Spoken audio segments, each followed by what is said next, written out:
Welcome to the second video in my indie devlog series about my game, Welcome to Riot Town. Riot Town was once a desolate, empty place, but no longer. This week I've been working on basic civilian AI pathfinding. These simple looking civilians will soon be wreaking havoc across the town and causing destruction wherever they go. Right now, they just walk. My name's Dan Sanderson and I'm making a game called Welcome to Riot Town.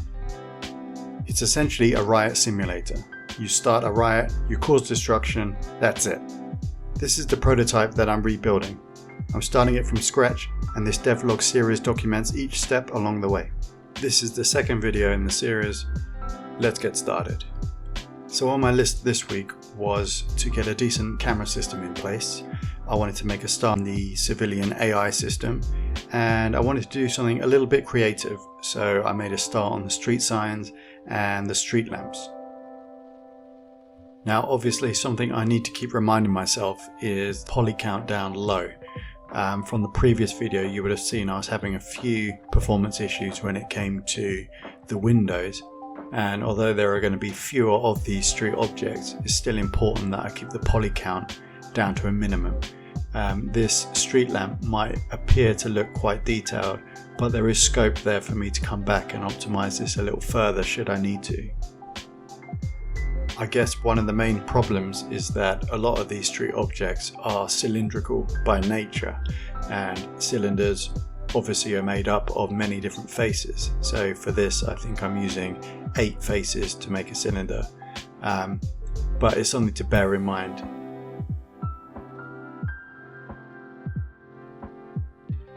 So having finished the model, I brought it back into Blender and I just positioned it next to one of the shops to get an idea of the scale.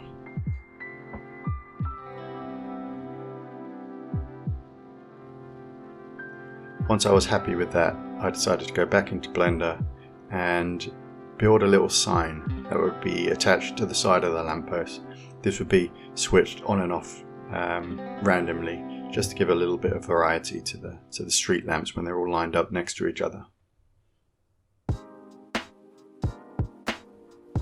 So next I moved on to the traffic signs, which is much the same thing really. The only difference here is that I had to start thinking about the placement of these objects. The street lamps are pretty much static. They're going to sit in the same place across all the different blocks. Whereas the traffic signs, there's an opportunity there to add a bit of variety and offer them different spawn points along the side of the road. So essentially the street item generator picks a random street item and then based on its weight decides whether or not to spawn it. If that's the case, it will pick one of its possible spawn points and position it there. And if you look very closely here and here, you can see the 2 traffic signs. Currently there's only 1 possible spawn point per block for a traffic sign, but that's going to increase later. So with the street lamps and street signs populating the city, I now wanted to put a vehicle in there, mainly to get an idea of scale, but also I've got a slight concern that either the roads aren't going to be wide enough or the pavement in front of the shops isn't going to be wide enough. I think it's going to be fine for people to walk around, but some of the street fronts, like restaurants and cafes, they're going to require tables and chairs and parasols. Those things are going to be integral to the game, and if I can't fit them on, then I'm going to have to tweak the block slightly and make it bigger.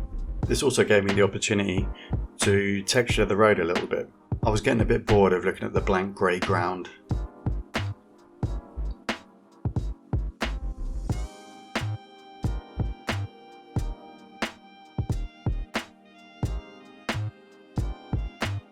I decided to reduce the saturation of the buildings a little bit as well. They certainly make nice vibrant thumbnails, but I quite like the way they look at the moment. I'm not sure if it's going to stay like this. Yeah, let me know what you think.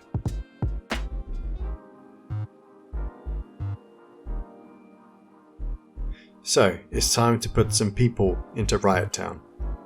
I started by adding some waypoints around the edge of the block. These people are going to be pretty stupid. They're just going to follow one waypoint, ask what's the next waypoint, and then move on to the next one. Later down the road I'm going to introduce junction waypoints, which, as the name suggests, offers the citizen a choice of which way they're going to progress. I don't think a citizen necessarily needs to know where they're going. That is to say, they don't need a destination in mind.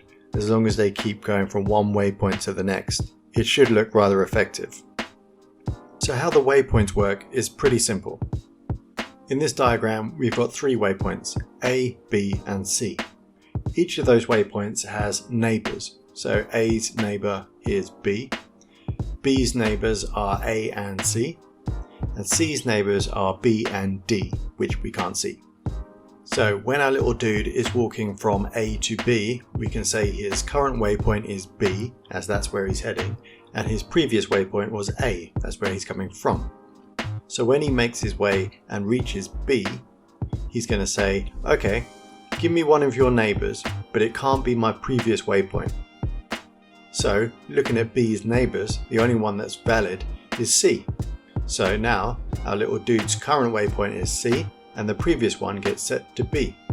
And when we reach C, the same thing happens again. And here's our little dude in action, walking from one waypoint to the next one. Every time he reaches a waypoint, the previous one turns pink and the current one turns light blue. And this guy's just going to walk round and round and round because there's no junctions currently set. And here it is with about 10 people per block. I've made it darker so you can see the people a bit easier. But even with a tiny bit of movement like this, it's really starting to bring the city to life. So here you can see the city block prefab, and it might look a bit confusing, but all these different markers represent different things. So the yellow ones are possible sign spawn points. So all those traffic signs can choose which of these yellow ones it wants to spawn in.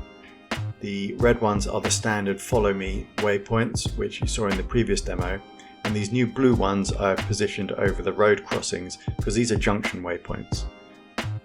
There are 2 possible routes that the person could take when it meets one of these junction waypoints. One will take them to the next city block, the other one will keep them on this loop. Connecting city blocks isn't something I've really had to think about just yet. The block spawner itself doesn't really keep a relationship between one block and another one, it just positions them. So I introduced a new waypoint coloured in green here, which is a connection waypoint, and this essentially marks where one city block connects with another one. When the city block spawner does its thing, the last task it does is adds neighbours to all of these connection waypoints. This ensures that each city block connection waypoint knows what its neighbour is and what block the person should transition to. So I thought it was time to give these people a little bit of character, nothing too detailed, essentially just a head, a body and a couple of eyes. Again, always thinking about the poly count.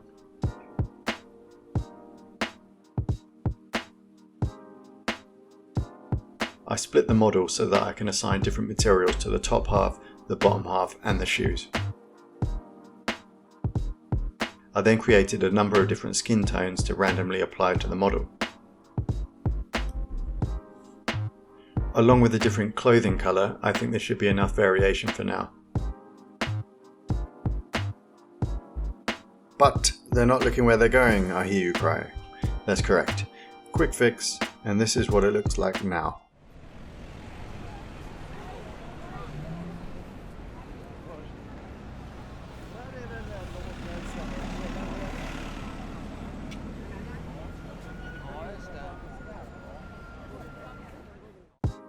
Still a lot further to go, but it definitely brings the city to life with people walking around. Obviously I've got to work on some collision avoidance so they don't walk through each other. I also want to introduce traffic lights so that they can wait on the side of the road until they have a green signal. And they're sort of floating, they don't have any real concept of the ground beneath them, so when they step off of the curb onto the street they don't actually sink down any further, so I need to fix that as well. One of the next things I want to accomplish is these little guys need to walk into shops. Each of the shop fronts has a door. I'd like them to walk into that door and then despawn. When they have despawned, then another guy can spawn somewhere else, ideally inside another shop doorway. This should give the impression that these guys actually want to go somewhere, that they have a destination in mind even though they don't. I'd like to put in some traffic signals and maybe start getting these cars moving. Again though, I need to come back and think about, do we have enough room on the pavements or the sidewalks? But I think that's where I'm going to leave this second video. I hope you enjoyed it. I think it's coming along nicely now. My name's Dan Sanderson. Thanks for watching.